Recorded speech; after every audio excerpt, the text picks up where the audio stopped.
Hello friends, मैं अभय प्रताप सिंह समृद्धि IAS के official YouTube channel पर आपका स्वागत है। इस वीडियो लेक्चर में हम पॉलिटी के नेक्स्ट पार्ट को कवर करेंगे।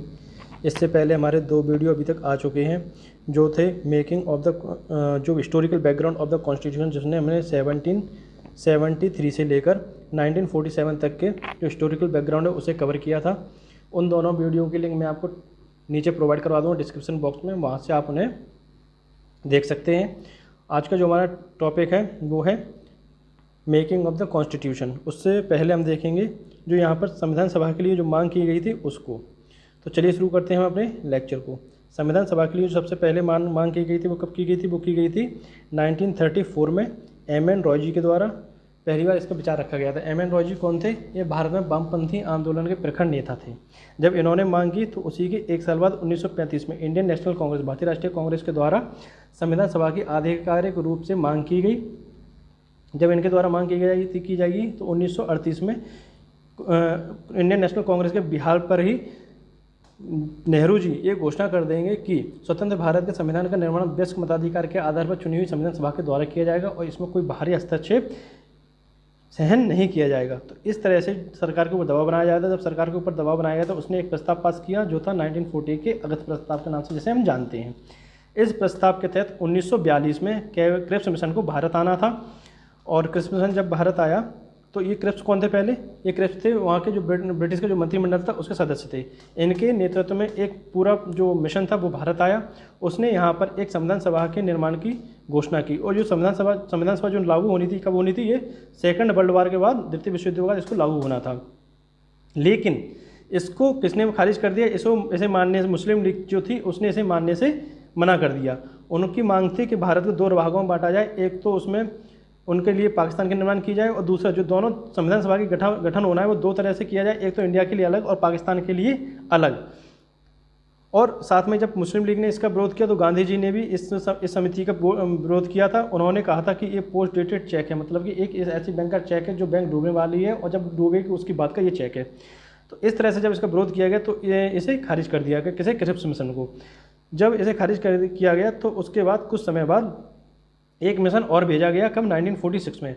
ये मिशन कौन सा था? ये था आपका कैबिनेट मिशन। कैबिनेट मिशन 1946 में भारत आएगा, लेकिन ये यहाँ पर आते ही जो दो संविधान वाला ही मांग थे मुस्लिम लीग की उसे ठुकरा देगा, लेकिन संविधान में कुछ ऐसे प्रावधान करेगा जिसके अनुसार मुस्लिम लीग काफ़ी हद तक संतुष्ट हो जाएगी। जब मुस्लिम लीग इसमें संतुष्ट हो जाएगी तो फिर क्या होगा? फिर होगा संविधान सभा का गठन। संविधान सभा का जो गठन हुआ था वो आपका कैबिनेट मिशन की अनुशंसा पर ही हुआ था। कब? नवंबर 1946 में। तो जब इसका गठन किया गया तो इसका गठन कुछ इस प्रकार किया गया था कि जो टोटल सदस्य थे वो आपके 389 होने थे संविधान सभा में, जिसमें से 296 थे वो ब्रिटिश भारत से और जो आपके 90 जो बाकी के 93 थे वो कहाँ से आने थे? वो देसी रियासतों से आ रही थी। जो 296 थे उनमें से 292 आपके आने थे डायरेक्ट जो 11 गवर्नरों के प्रांत थे उनमें से, और 4 आने थे आपके संयुक्त जो मुख्य संयुक्त प्रांत थे उनमें से। तो ये इसको इस प्रकार कुछ आपका विभाजन किया गया था। ये जो 4 प्रांत थे इनमें से प्रत्येक में से एक एक आना था और बाकी के ये जो 292 जो आने थे वो आने थे आपके 11 प्रांतों से। 11 प्रांत कौन से थे आपके? ये थे आपके मद्रास, बॉम्बे, संयुक्त प्रांत, बिहार, मध्य प्रांत, उड़ीसा, पंजाब, पश्चिम उत्तरी सीमा प्रांत, सिंध, बंगाल और असम। और ये जो 4 प्रांत थे ये कौन से थे? ये थे आपके दिल्ली, अजमेर, मोरवाड़ा, कुर्ग और ब्रिटिश बलूचिस्तान। ये इस तरह से कुछ इसका विभाजन किया जाना था। ये वही है जो हमने अभी चार्ट में समझा है। इनका जो नॉमिनेट होने थे सदस्य 290 जो आपके जो 389 टोटल सदस्य थे उन्हें कैसे नॉमिनेट किया जाना था? इन संख्या के आधार पर समुदाय के सिद्धांत पर सीट आवंटन होनी थी। प्रत्येक 10 लाख पर एक सीट आवंटित होनी थी। उसी के साथ यहाँ पर जो एक और था कि जो चुनाव की विधि थी तो वो एकल हस्तांतरणीय के माध्यम से अनुपातिक प्रतिनिधि vote, proportional representation bye means of single transferable votes. ये कौन सी प्रोसेस होती है? इसे हम लोकसभा और विधानसभा जब पढ़ेंगे तब उसमें समझेंगे। जो प्रांत थे उनका निर्वाचन जो होना था वो विधानसभा के सदस्यों द्वारा होना था और जो रजवाड़े थे, जो रियासतें थीं, उनका जो चयन होना था वो कैसे होना था? सिलेक्शन और नॉमिनेशन, मतलब जो राज्य प्रमुख था उसके द्वारा इन्हें नॉमिनेट किया जाना था। तो इसके लिए जो चुनाव इलेक्शन कब हुए? इसके लिए इलेक्शन हुए थे जुलाई से लेकर अगस्त तक 1946। लेकिन जो टोटल इलेक्शन हुए कितनी सीटों के लिए हुए? 296 के लिए।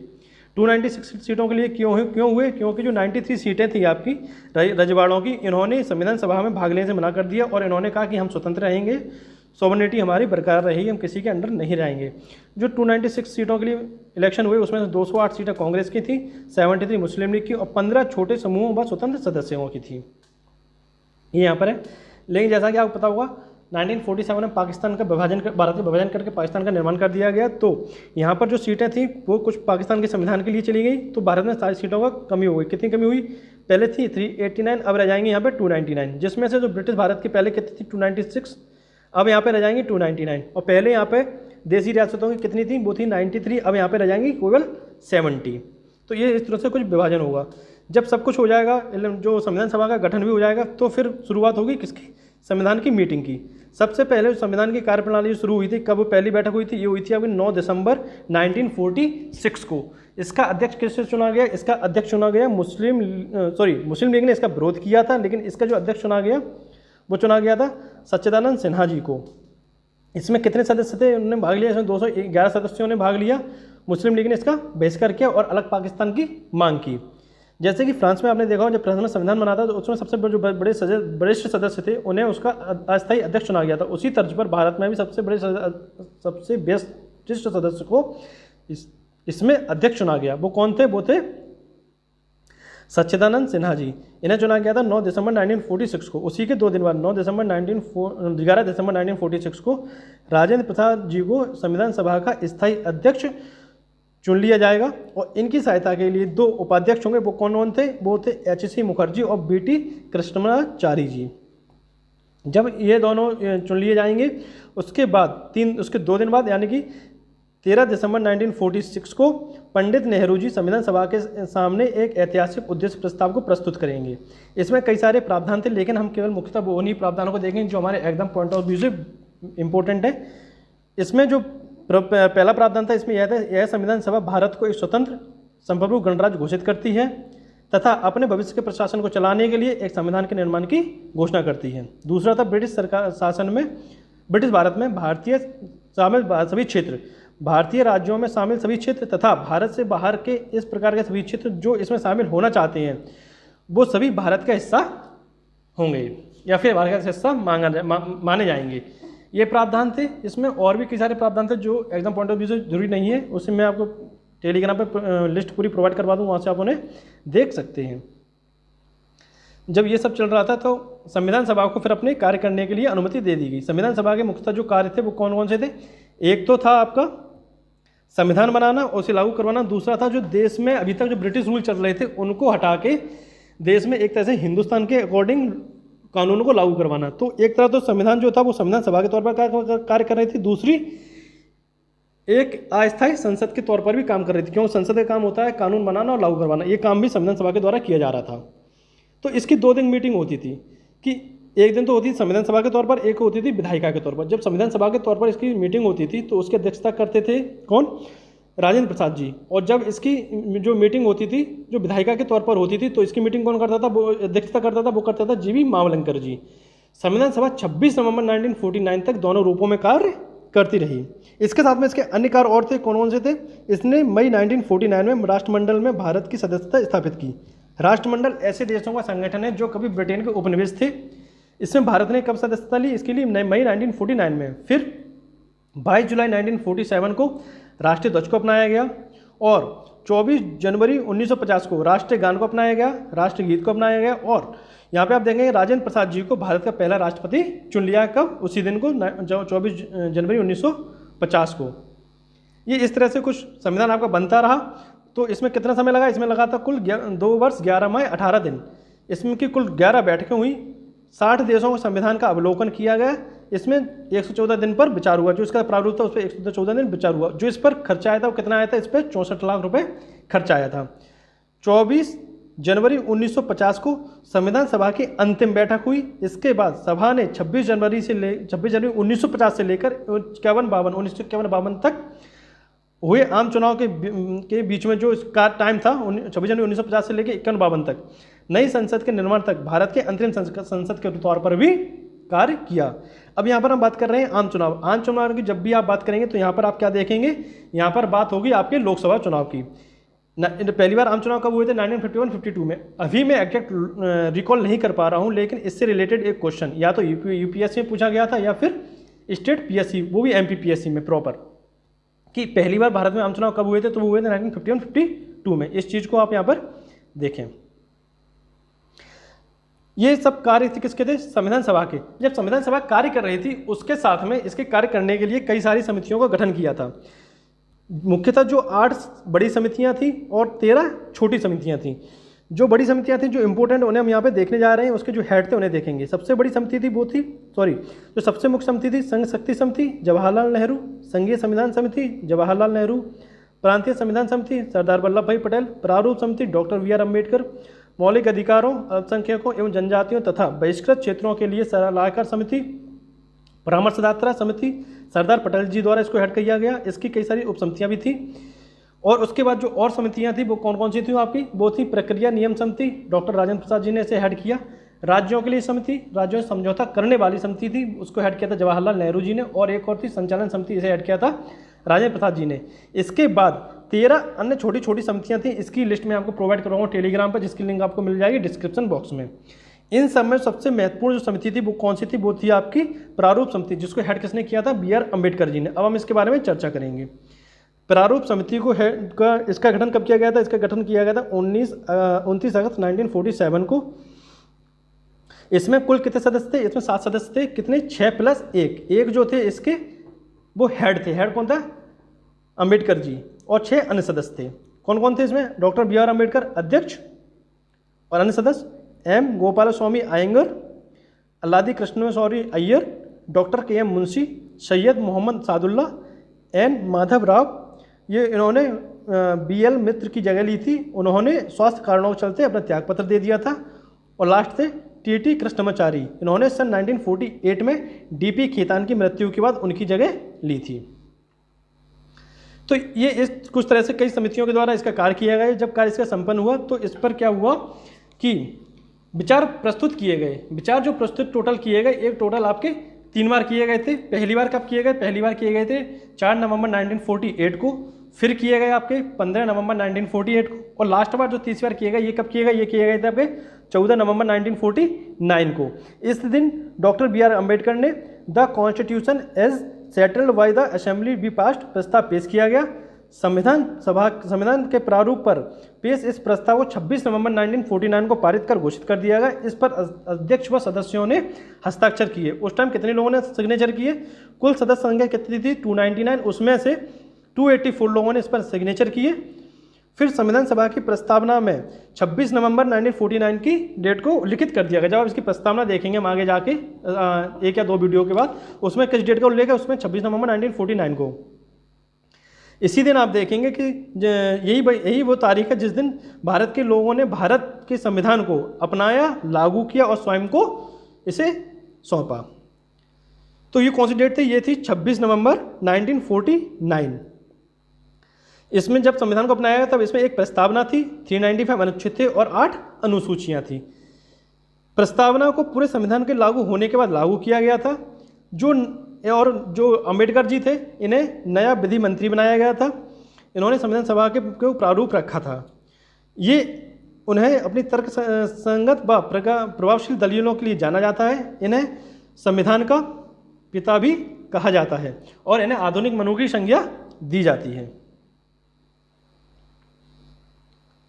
इसी के साथ जब आप देखेंगे संविधान जो बिल्कुल तैयार हो गया, संविधान का जो प्रवर्तन था वो किस दिन हुआ, मतलब संविधान किस दिन लागू हुआ। संविधान का कुछ प्रावधान आके 26 नवंबर 1949, जिस दिन इसे लास्ट मंजूरी दी गई थी, उसी दिन इसके कुछ प्रावधानों को लागू कर दिया गया, जैसे कि नागरिकता, चुनाव, तदर्थ संसद, अस्थायी प्रबंधशील नियम और छोटी शीर्षकों से जुड़े कुछ प्रावधान, जिसमें कुछ अनुच्छेद थे जिन अनुच्छेदों को 26 नवंबर 1949 को लागू किया। कौन कौन से थे, 5, 6, 7, 8, 9, 60, 324, 366, 367, 379, 380, 388, 391, 392, 393। इन्हें इसी दिन लागू कर दिया। और जो बाकी के संविधान बचा था उसे कब लागू किया, 26 जनवरी 1950 को। 26 जनवरी 1950 को क्यों इस दिन को अपनाया गया, क्योंकि इस दिन हम गणतंत्र दिवस को सेलिब्रेट करना शुरू किया। इस दिन का एक ऐतिहासिक महत्वपूर्ण जो आप देखेंगे ऐतिहासिक महत्व है, ये क्या है, इसी दिन 1930 को भारतीय राष्ट्रीय कांग्रेस ने लाहौर अधिवेशन दिसंबर 1929 में पारित एक प्रस्ताव संकल्प के द्वारा पूर्ण स्वराज मनाने की शुरुआत की थी। लाहौर अधिवेशन हुआ था आपका दिसंबर 1929 में। इसमें एक प्रस्ताव इसके पारित किया जाता है कि अगली आने वाली 30 जनवरी को 1930 में, 26 जनवरी को जो 1930 में आएगी, 1 महीने बाद उसमें हम पूर्ण स्वराज के तौर पर इस दिन को सेलिब्रेट करेंगे। तो इसी दिन को हमने संविधान को लागू करने के लिए माना और इसी दिन हम क्या मनाते हैं, गणतंत्र दिवस। संविधान जब लागू हुआ, संविधान की शुरुआत के साथ ही भारतीय स्वतंत्रता अधिनियम 1947 और भारत शासन अधिनियम 1935, इन दोनों को हमने कब देखा था, इन दोनों को हमने देखा था जब हमने हिस्टोरिकल बैकग्राउंड पढ़ा था उसमें। इनके समाप्त कर दिया गया। हालांकि abolition of privy council jurisdiction act 1949 ये लागू रहा। अब ये सब होने के बाद जब संविधान बन गया, लागू हो गया, तो इसकी जो संविधान सभा थी इसकी कुछ आधारों पर आलोचना की जाती है। वो कौन कौन से आधार हैं? पहला तो आपका इसमें आधार ये कहा जाता है कि एक यह प्रतिनिधि निकाय नहीं थी, नॉट अ रिप्रेजेंटेटिव बॉडी। इसमें जो आलोचक हैं उनकी दलील है कि संविधान सभा जो थी प्रतिनिधि सभा नहीं थी, क्योंकि इसके सदस्यों का चुनाव भारत के लोगों द्वारा वयस्क मताधिकार के आधार पर नहीं किया गया था।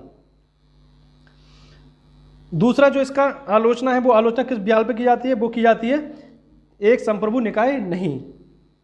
आलोचकों का कहना है कि संविधान सभा एक संप्रभु निकाय नहीं थी, क्योंकि इसका निर्माण ब्रिटिश सरकार के प्रस्तावों के आधार पर हुआ था। यह भी कहा जाता है कि जब भी यह अपनी मीटिंग करती थी उससे पहले क्या करती थी, ब्रिटिश गवर्नमेंट से परमिशन लेती थी। संप्रभु निकाय का मतलब not a sovereign body.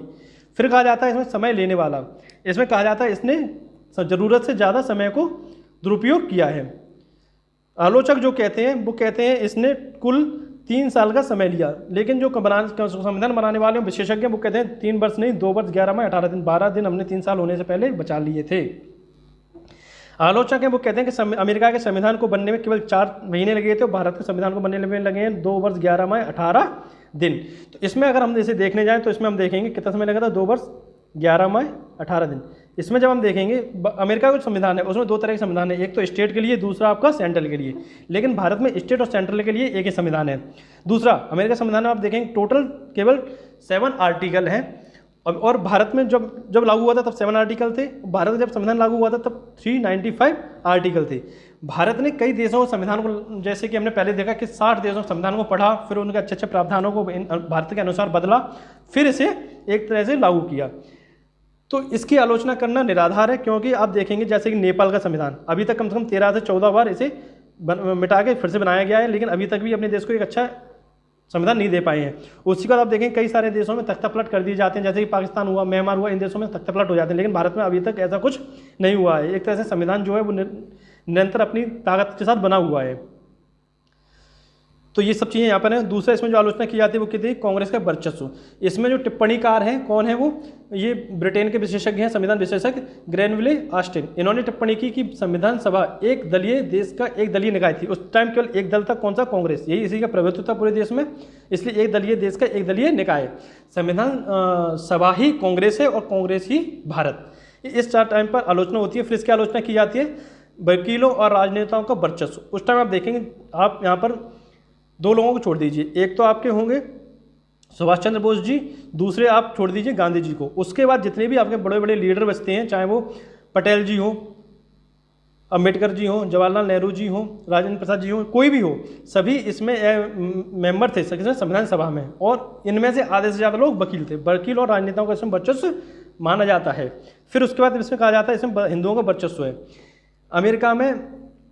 Britain में एक व्यक्ति हैं लॉर्ड विस्काउंट, इन्होंने हिंदुओं का निकाय कहा था इसे। और दूसरे व्यक्ति हैं विंस्टन चर्चिल, जो यहाँ के पीएम भी रहे हैं ब्रिटेन के। इन्होंने भी कहा था कि संविधान सभा ने भारत के केवल एक बड़े समुदाय का प्रतिनिधित्व किया है। इन दोनों आधारों पर, कई आधारों पर इसकी आलोचना की जाती है। अब आलोचना के बाद इसके कुछ महत्वपूर्ण तथ्य जिन्हें अभी देखने वाले हैं संविधान से संबंधित, वो कौन कौन से हैं, वो कुछ इस प्रकार हैं।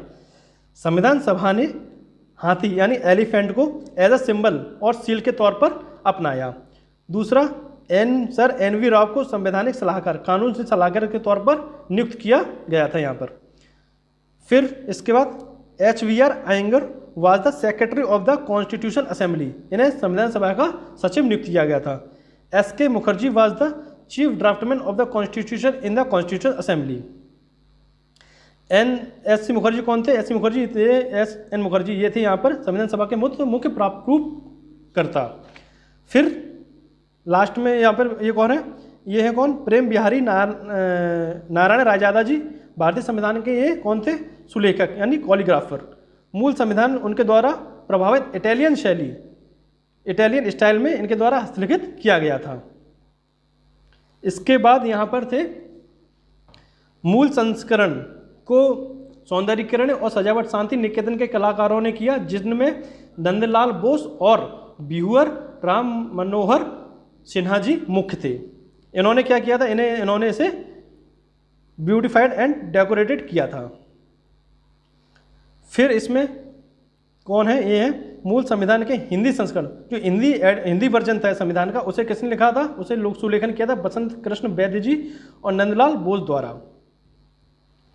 ये हमारा जो पॉलिटी का टॉपिक था कौन सा, मेकिंग ऑफ द कॉन्स्टिट्यूशन, संविधान का निर्माण, इसे हमने कवर किया। इसकी जो PDF है वो आपको टेलीग्राम पर मिल जाएगी, वहाँ से आप उसे डाउनलोड कर सकते हैं। उसकी लिंक मैं आपको डिस्क्रिप्शन बॉक्स में अवेलेबल करवा दूंगा। इसी के साथ में चैनल को लाइक करें, कमेंट करें और सब्सक्राइब करें और शेयर करना ना भूलें, जिससे ज़्यादा से ज़्यादा लोग इसका